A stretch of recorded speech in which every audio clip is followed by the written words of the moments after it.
Assalamualaikum warahmatullahi wabarakatuh. Perkenalkan, nama saya Daniel Hidayat. Saya di sini akan membacakan makalah tentang menganalisis kehidupan bangsa Indonesia pada masa awal kemerdekaan sampai dengan masa demokrasi terpimpin. Bab 1. Pendahuluan. Latar belakang masalah.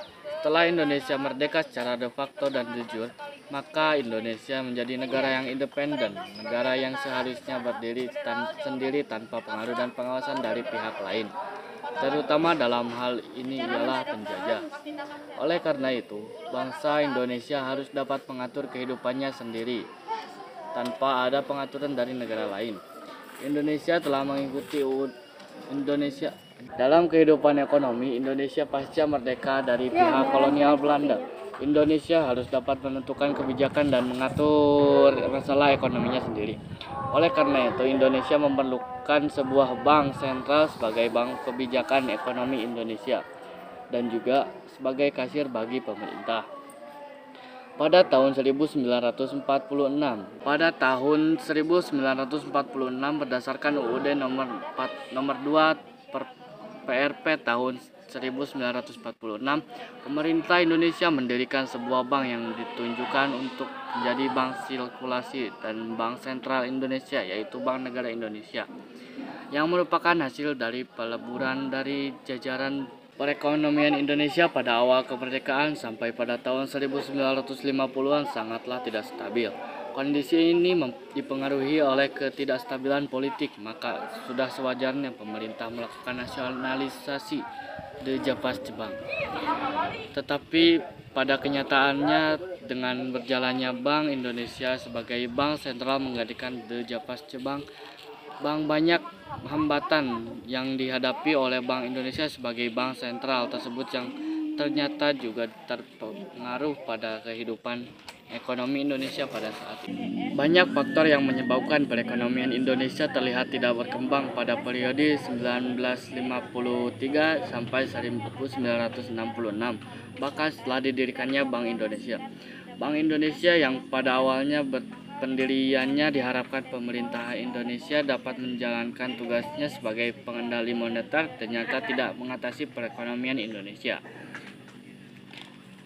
Karena kerumitan dan kompleks, banyak faktor yang menyebabkan perekonomian Indonesia terlihat tidak berkembang pada periode 1953 sampai 1966, bahkan setelah didirikannya Bank Indonesia.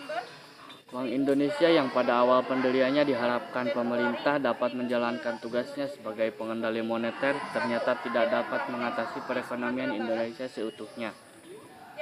Karena kerumitan dan kompleksnya masalah perekonomian Indonesia, pada tahun 1953 sampai 1966, kedudukan dan peranan Bank Indonesia semata-mata ditentukan oleh kemampuan manajemen internalnya, melainkan dipengaruhi oleh situasi ekonomi nasional, bahkan perkembangan politik yang penuh dengan pergolakan pada masa-masa antara tahun 1953 sampai 1966.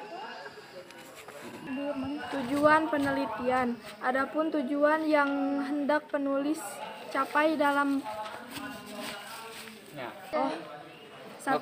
Mendeskripsikan latar belakang berdirinya Bank Indonesia dengan melihat kondisi sosial politik Indonesia pada tahun 1953 sampai 1966, serta kondisi ekonomi masyarakat Indonesia pada tahun 1955 sampai 1953. 2.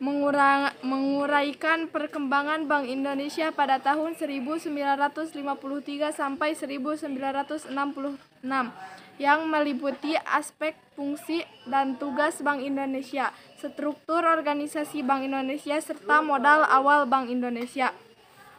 3. Menganalisis kedudukan Bank Indonesia, sistem ekonomi Indonesia yang meliputi aspek kebijakan-kebijakan yang dikeluarkan serta usaha-usaha yang dilakukan dalam mengembangkan Perekonomian Indonesia tahun 1953 sampai 1966, yaitu kebijakan moneter dalam kebijakan ekspor sampai impor Bank Indonesia serta menganalisis dampaknya pada perekonomian Indonesia tahun 1953 sampai 1960. Manfaat yang diharapkan dari penelitian ini adalah, bagi penulis sendiri, penulis berharap agar penulisan ini dapat menambah wawasan penulis mengenai sejarah ekonomi Indonesia dan dapat menjadi karya terbaik penulis dalam menempuh jenjang sarana muda di jurusan pendidikan Sejarah Universitas Pendidikan Indonesia. Dari sisi kesejarahan, secara umum Dari sisi kesejarahan secara umum, penulis berharap bahwa dengan adanya tulisan ini dapat memperkarya khasanah keperpustakaan mengenai sejarah ekonomi Indonesia. Penelitian ini juga diharapkan dapat memberi kontribusi pada pembelajaran sejarah di sekolah, khususnya pada sekolah tingkat menengah atas karena sesuai dengan standar kompetensi dasar SKKD.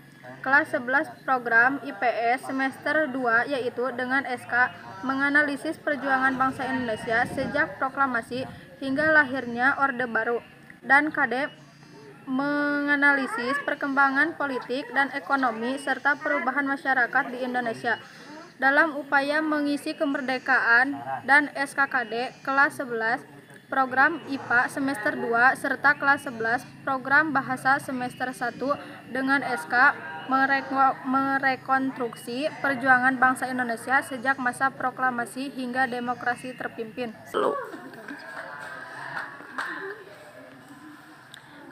Metode dan teknik penelitian. Metode yang digunakan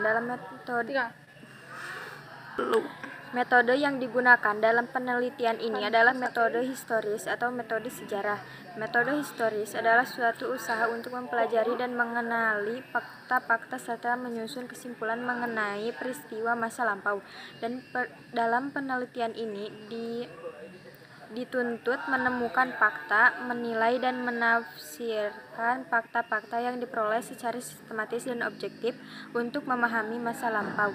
Selain itu, metode historis juga mengandung penelitian sebagai suatu proses menguji dan menganalisis secara kritis rekaman dan peninggalan masa lampau.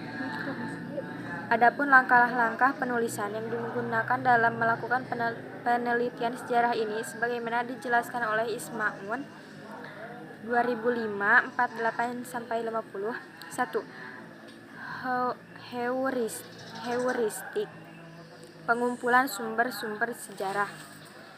2. Kritik, menilai sumber sejarah. 3. Interpretasi,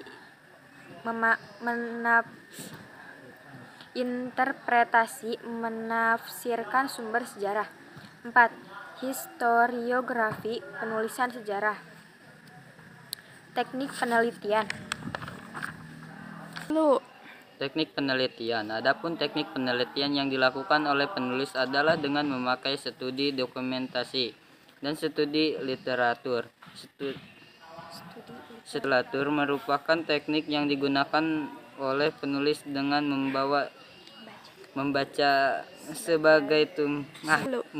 sebagai sumber buku dan mencari sumber lewat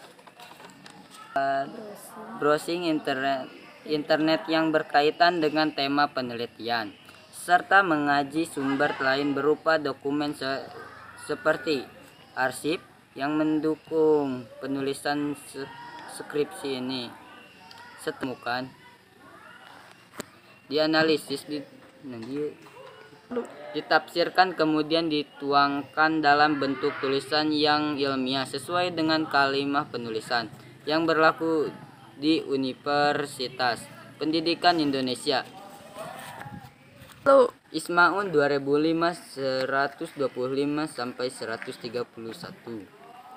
Dalam upaya mengumpulkan